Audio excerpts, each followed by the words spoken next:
ಕೋಟ್ಯಾಂತರ ಭಕ್ತರಲ್ಲಿ ಸವಿನಯ ಪ್ರಾರ್ಥನೆ. ಧರ್ಮಸ್ಥಳಕ್ಕೆ ತಲೆ ತಲಾಂತರದಿಂದ ಕೋಟ್ಯಾಂತರ ಭಕ್ತಗಣ ಇದೆ.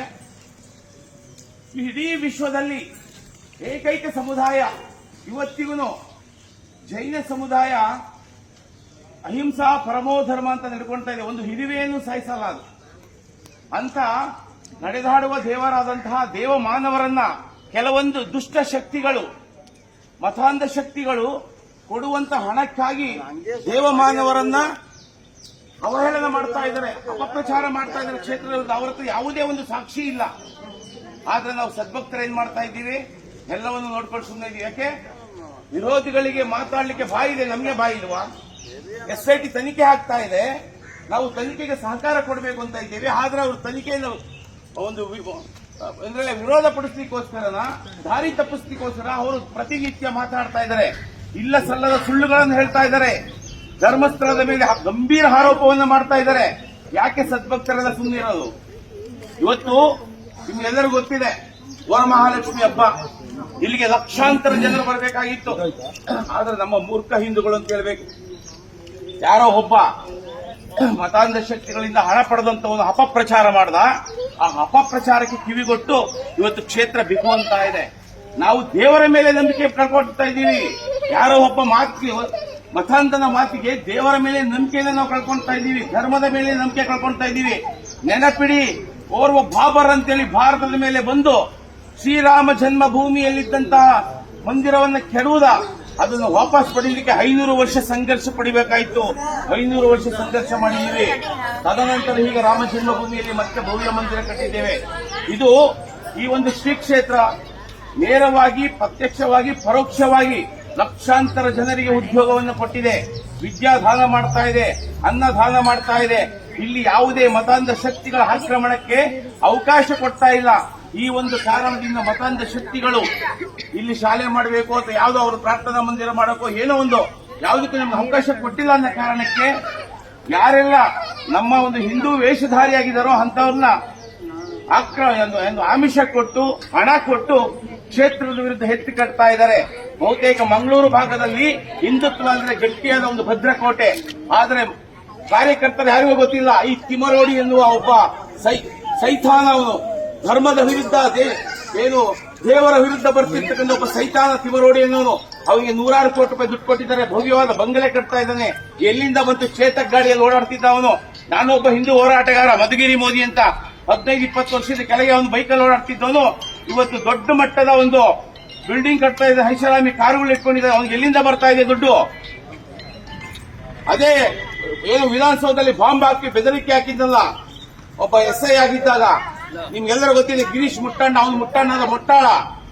ಅವನು ಪ್ರತಿನಿತ್ಯ ನಾವು ಇಡೀ ಕೋಟ್ಯಾಂತರ ಭಕ್ತಾದಿಗಳು ನಂಬಿರ್ತಕ್ಕಂಥ ದೇವರನ್ನ, ದೇವ ಮಾನವರನ್ನ ಅವಹೇಳನ ಮಾಡ್ತಾ ಇದ್ದಾನೆ ಬಾಯಿಗೆ ಬಂದಂಗೆ. ಯಾವ ಸಾಕ್ಷಿ ಇದೆ? ನೀವು ಯಾರು ಕೇಳ್ತಾ ಇಲ್ಲ.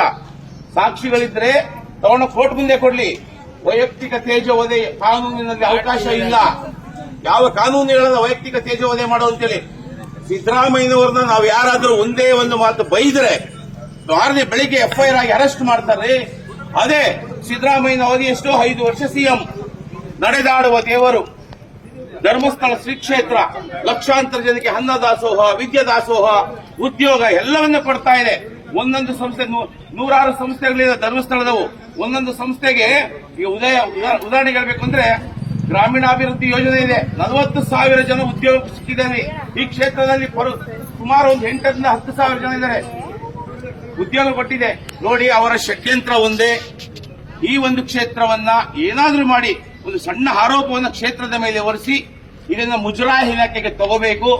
ಆ ನಂತರ ಇಲ್ಲಿ ಎಲ್ಲ ಹಿಂದೂ, ಮುಸ್ಲಿಂ, ಕ್ರೈಸ್ತ, ಇನ್ನೊಬ್ಬರು ಮತ್ತೊಬ್ಬರು ಎಲ್ಲರನ್ನೂ ಇಲ್ಲಿಗೆ ತುಂಬಿ ಈ ಪವಿತ್ರ ಕ್ಷೇತ್ರವನ್ನ ಅಪವಿತ್ರಗೊಳಿಸಬೇಕು.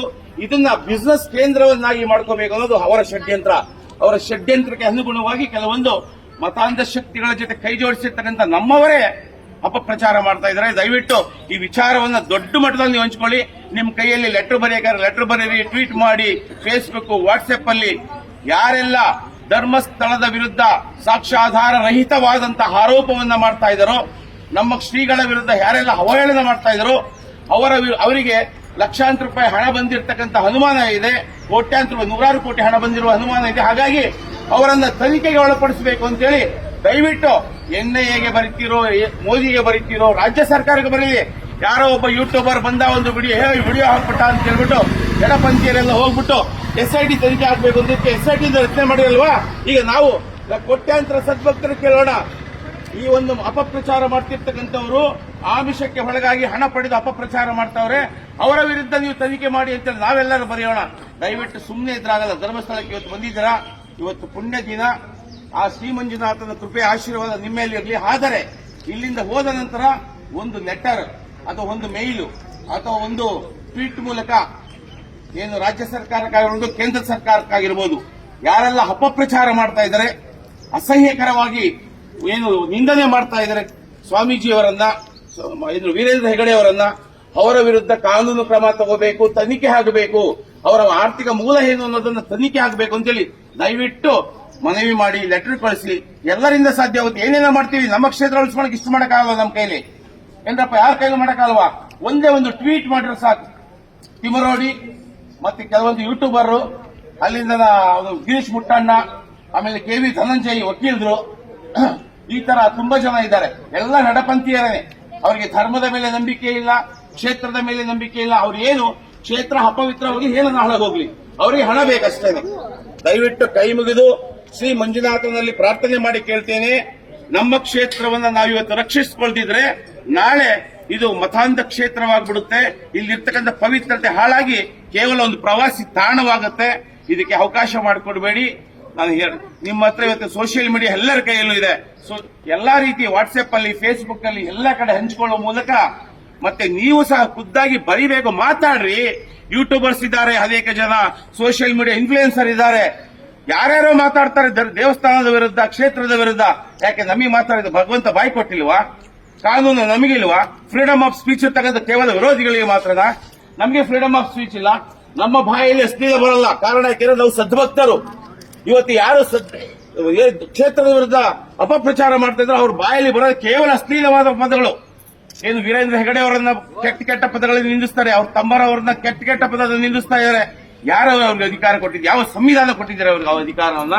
ಸಂವಿಧಾನ ಹೇಳುತ್ತಾ ಸಾಕ್ಷ್ಯರಹಿತವಾಗಿ ಆರೋಪ ಮಾಡಬಹುದು, ನಿಂದಿಸಬಹುದು ಅಂತ ಯಾವ್ದಾದ್ರು ಸಂವಿಧಾನ ಹೇಳುತ್ತಾ? ರಾಜ್ಯ ಸರ್ಕಾರ ಬಾಯಿ ಮುಚ್ಚಿ ಕೂತಿದೆ ಈ ವಿಚಾರದಲ್ಲಿ. ನಾನು ಕಳೆದ ಬಾರಿ ನಿಮಗೆ ಗೊತ್ತಿರಬಹುದು, ನನ್ನ ಮೇಲೆ 100 ಕೇಸುಗಳಿದ್ವು. ಯಾಕೆ ಕೇಸ್ ಆಗ ಗೊತ್ತಾ? ಸಿದ್ದರಾಮಯ್ಯ ಟೀಕೆ ಮಾಡಿದ್ರೆ ಬೆಳಗ್ಗೆ ಕೇಸ್ ಬೀಳೋದು ನನ್ನ ಮೇಲೆ. ಸಿದ್ದರಾಮಯ್ಯ ಟೀಕೆ ಮಾಡಿದೆ. ಒಬ್ಬ ಪ್ರಜಾತಂತ್ರ ವ್ಯವಸ್ಥೆಯಲ್ಲಿ ಕೂತಿರ್ತಕ್ಕಂಥ CM ಅನ್ನ ನಾನೊಬ್ಬ ಸಾರ್ವಜನಿಕನಾಗಿ, ದೇಶದ ಪ್ರಜೆಯಾಗಿ ಪ್ರಶ್ನೆ ಮಾಡಬಹುದು. ಪ್ರಶ್ನೆ ಮಾಡಿದ್ದಕ್ಕೆ ನನ್ನ ಮೇಲೆ ಕೇಸ್ ಆಗೋದಾದ್ರೆ, ನನ್ನ ಕ್ಷೇತ್ರ, ನಾನು ತಲಾಂತರದಿಂದ ನನ್ನ ಕುಟುಂಬ ಎಲ್ಲವೂ ನಿಮ್ಮೆಲ್ಲರ ಕುಟುಂಬ ಇಲ್ಲಿ ಒಂದು ಭಕ್ತಿಯಿಂದ, ಭಾವದಿಂದ, ಧನ್ಯತಾ ಭಾವದಿಂದ ಬರ್ತೀವಿ. ಒಂದು ನಂಬಿಕೆ ಇದೆ. ಆ ನಂಬಿಕೆ, ಧಾರ್ಮಿಕ ನಂಬಿಕೆಗೆ ಪೆಟ್ಟು ಕೊಡ್ತಾ ಇದಾರಲ್ವಾ, ಇದರ ವಿರುದ್ಧ ನಾವು ಯಾಕೆ ಪ್ರಶ್ನೆ ಮಾಡಬಾರ್ದು? ಮತ್ತೆ ದಯವಿಟ್ಟು ಮತ್ತೊಮ್ಮೆ ಕಳಕಳಿಯ ಮನವಿ ಮಾಡ್ತಾ ಇದ್ದೀನಿ. ಧರ್ಮ ಉಳಿದ್ರೆ ದೇಶ ಉಳಿಯುತ್ತೆ, ದೇಶ ಉಳಿದ್ರೆ ನಮ್ಮ ಮನೆ ಉಳಿಯುತ್ತೆ. ಫಸ್ಟ್ ಧರ್ಮ ಉಳಿಬೇಕು. ಧರ್ಮದ ಹಿತಕ್ಕಾಗಿ ಕ್ಷೇತ್ರವನ್ನು ಉಳಿಸಬೇಕು. ಇಂತಹ ಕ್ಷೇತ್ರ ಇರೋದ್ರಿಂದಲೇ ಇವತ್ತು ಧರ್ಮ ಶಾಶ್ವತವಾಗಿ ನೆಲೆಸಿರ್ತಕ್ಕಂಥದ್ದು. ಇಂಥ ಕ್ಷೇತ್ರಗಳು ಏನು ಮತಾಂತರ ಶಕ್ತಿ ಕೈಗೆ ಸಿಕ್ಕಿಬಿಟ್ರೆ ಅಲ್ಲಿರ್ತಕ್ಕಂಥ ಪಾವಿತ್ರತೆ ಹಾಳಾಗಿ ಧರ್ಮ ವಿನಾಶದ ಹಂಚಿಗೆ ಹೋಗುತ್ತೆ. ಏನು ಕ್ಷೇತ್ರದ ಮೇಲೆ, ಸ್ವಾಮೀಜಿಯವರ ಮೇಲೆ